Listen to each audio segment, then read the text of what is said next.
A nossa conversa hoje é um bate-papo aqui com o jornalista e escritor que todos conhecem no Maranhão, no Brasil e até fora do Brasil. E por honra nossa aqui do Imparcial, ele começou a sua carreira profissional aqui nas nossas oficinas como revisor, como aprendiz de revisor e chegou a jornalista e depois ao escritor famoso que é o nosso acadêmico José Lozeiro, que está em São Luís, como homenageado pela a Feira do Livro de São Luís. E é com ele que nós vamos bater um papo aqui. Como é que era o jornalismo na época que você começou no Imparcial?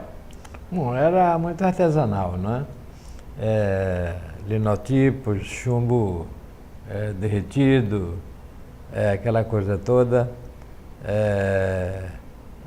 Eu comecei como aprendiz de revisor e as provas que nós líamos, elas eram tiradas da cópia, umedecido o papel em tiras e tiradas do chumbo, né?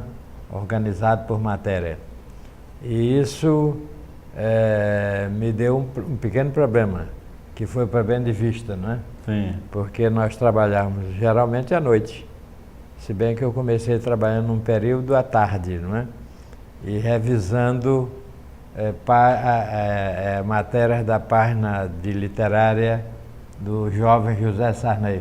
Não é? Que também começava engatinhando, né? Pela literatura. Era né? ele, era o Ferreira literário. Goulart, era o Lago Bournet. Tinha outro que eu não me lembro. Mas o mais interessado mesmo, que acompanhava de perto o trabalho, era o Sarney. Sim. Perfeito? Então, nós tínhamos um chefe de oficina que eu nunca esqueço, chamado Carneirão, porque ele era muito grande e me ajudava muito enfim, nas bobagens que eu fazia na revisão, começando e tal. Você já trabalhava na área policial? Já... Não, eu fui... Depois da revisão você já... Aí no Imparcial, no mesmo prédio, no andar de baixo, nós trabalhávamos no segundo andar, parece, a oficina era embaixo, né? Tinha também o Globo. Pacotilha, quer dizer, dirigido pelo Nonato Masson. E nesse Globo Pacotilha tinha um jovem que ficou muito amigo meu, que me ajudou muito, chamado Moacir. Eu me lembro o nome dele todo, não, Moacir. Enfim, era uma figura ótima, bom repórter, que nas folgas da revisão me levava às delegacias para conversar e para treinar para ser repórter de polícia, né? E aí aconteceu que eu me apaixonei pela coisa. O Moacir era muito modesto e às vezes abria a porta para que eu entrasse, quando na verdade quem tinha que entrar era ele, muito bondoso.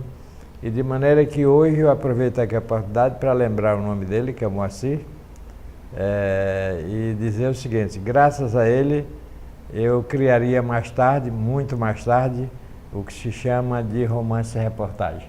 E como é que você ingressou do jornalismo para esse tipo de literatura, que é a literatura policial, que também foi transposta para o cinema, né? Quando eu publiquei o primeiro livro, que foi um livro de contos, era uma coisa muito pessoal, tal, não tinha assim uma característica de gênero, não é? Mas aí um dia eu me lembrei o seguinte: bem, por que não transformar a reportagem em romance?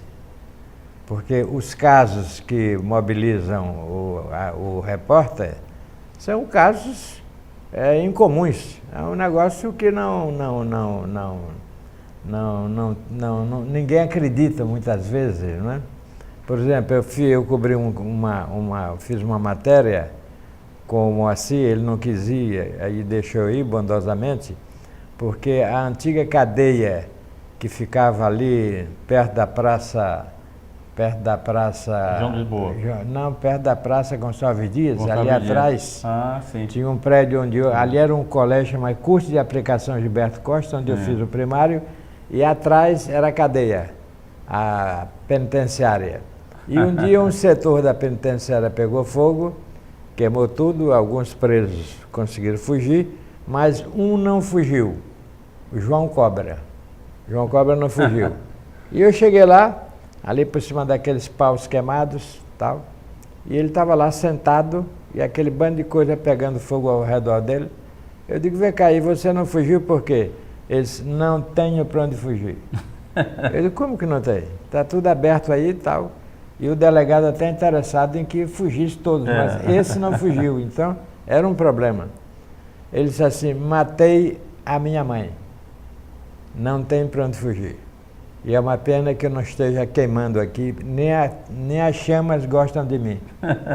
Perfeito, eu nunca esqueci dessa figura, um negro bonito. Ele já preferia ter ficado lá, né? Ele não queimado. Tinha interesse nenhum de sair. Ele devia de ter uns 30 anos, por aí. Uma figura. E aí eu saí, ele ficou lá. Um calor de estarrecer, não é? Sim, e aí, na questão, voltando lá para o nosso papo anterior, sobre a literatura policial. Porque a literatura policial, ela foi sempre feita em cima de grandes eventos envolvendo mistério, né? Então, a Agatha Christie é uma das figuras maiores dessa literatura, sempre ter alguma coisa que é algum conflito em comum, que às vezes no real não acontece, mas na literatura dela acontece, e ela trabalha bem isso. Mas do meu lado, eu tenho conflitos reais que se parecem com os delas. Conflitos reais, eu já fiz coisas, por exemplo, Lúcio Flávio, Parceiro da Agonia. Quer dizer, acompanhei esse rapaz durante vários anos. Ele é criador de um movimento criminoso chamado Comando Vermelho, perfeito? Ele junto com o Willer da Silva Lima, que está vivo ainda. E o Lúcio Flávio, só para contar uma historinha rápida dele aqui, e quem estiver nos vendo e conheça o Rio de Janeiro sabe que a Rua Barata Ribeiro é uma rua de movimento intenso e foi sempre mão, desde que eu cheguei ao Rio de Janeiro, na década de 50, foi sempre mão do Leme para baixo, para o Leblon e tal. Muito bem. E no Meia, onde o Lúcio Flávio, a família morava, num casarão bonito, ele participava lá tinha um cinema, tinha uma galeria, uma boate. Então o dono da boate, para poder incentivar o negócio dele, estabeleceu um prêmio. Quem fosse ao Barril, que era um restaurante que tinha inaugurado em Ipanema, e chegasse primeiro no Meia, uma distância grande, né? Ganharia um prêmio e ficaria a noite inteira com a mulher que escolhesse, bebida, tal. Muito bem. E tinha um rapaz de descendência árabe que era o que ganhava sempre. Já tinha ganho 2 ou 3 vezes, tal. E o Lúcio, que era bom motorista, não se interessava não. Mas nesse dia ele se interessou. E foi concorrer tinha que trazer uma nota gravada à máquina para saber que teve lá no restaurante, né? Que era também boteco, né? Mas um boteco sofisticado, né? Para turista ver. E o Lúcio Flávio foi e voltou 10 minutos antes do rapaz que era o vencedor já conhecido, né? Bom, foi um espanto, né? Como que você chegou 10 minutos antes? O próprio cara que ganhava sempre ficou. Disse, não.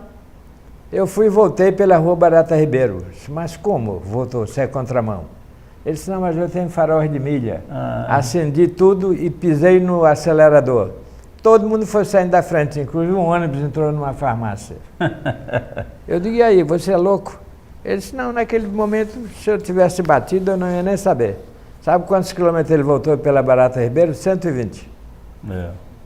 Então, o Lúcio era assim, ele era de uma coragem, quer dizer, que não era normal.